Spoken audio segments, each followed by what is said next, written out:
doing daily running can transform your mind, body, and soul. Some of the benefits of running are: 1. Your heart muscle gets stronger. Running gives your heart the workout it deserves. As it contracts and pumps blood, it becomes bigger and stronger. This way, it'll do a better job of getting enough nutrients and oxygen around your body. 2. Improved sleep. After a good run, you're more likely to get an awesome night's rest. After all, getting enough shut-eye is vital for overall health. It's crucial for proper focus and concentration. 3. Reduces stress. Stress is a normal part of life. We all feel bogged down every now and then, especially during big life changes or deadlines. When you run, your brain produces less stress hormones and more endorphins.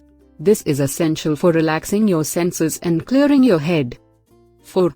You will become. Running results in increased cortisol levels that is needed for better memorization and information retention. 5. You will live longer. Running will not just add the numbers. It will also add and improve the quality of life. It means you will have a better working memory or task switching capability in the old age. So these are the 5 things that happen to your body when you run every day.